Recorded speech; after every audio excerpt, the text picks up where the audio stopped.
عشان تتوقع مباراة زي الزمالك وبيراميدز 4 حاجات لازم تحطهم في دماغك. أول حاجة العوامل الخارجية، تاني حاجة الدوافع عند الفرقتين، تالت حاجة السكواد بتاع الفرقتين، رابع حاجة تاريخيا لقاءات الفرقتين عاملين ازاي.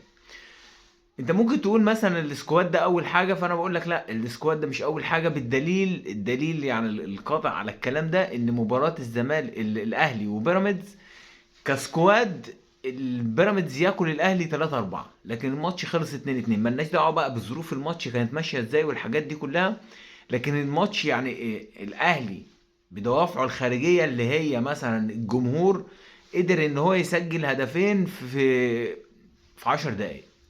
فهو ده اللي انا بتكلم عليه. اول حاجه الدوافع الخارجيه او الدوافع عند الفرقتين طبعا يعتبر واحده، ده عايز يركب الدوري ويفرق عن منافسيه اللي هو الزمالك والاهلي، والزمالك عايز يركب الدوري، عايز يبقى اول الدوري، فبيراميدز الثاني، فيبعد عن الاهلي شويه اللي هو المنافس المعتاد او المنافس التقليدي او المنافس الوحيد، عشان ما نضحكش على بعضين.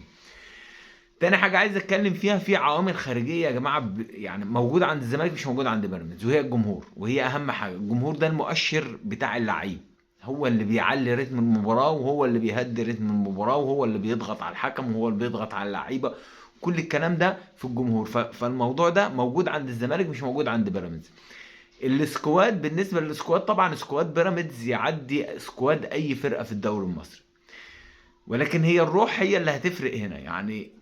والخبرات، الروح والخبرات، ان انت عندك ممكن لعيبة الزمالك تقدر تكسب الماتشات اللي زي دي، لكن لو رحت تاريخيا بقى لتاريخ المواجهات بين بيراميدز والزمالك، لا الزمالك بيتفوق بكتير ومكسب، يعني بكتير ومكسب مش تعادل، يعني الاغلبية للزمالك وكلها مكسب. يعني اقل حاجة احنا السنة اللي فاتت لعبنا بيراميدز بسكواد مفيش، يعني معظمهم من الناشئين، ورغما عن ذلك بيراميدز ما عرفش يكسب الزمالك يعني، والماتش راح تعادل.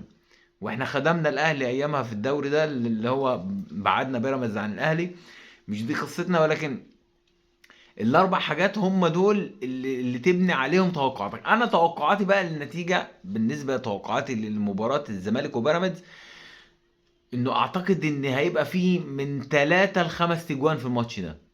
يعني ممكن ماتش مثلا ينتهي، انا اتوقع ان الزمالك هيكسب ان شاء الله، ولكن لانه رجعنا ان تاريخيا الزمالك بيكسب، فان شاء الله الزمالك هيكسب النهارده.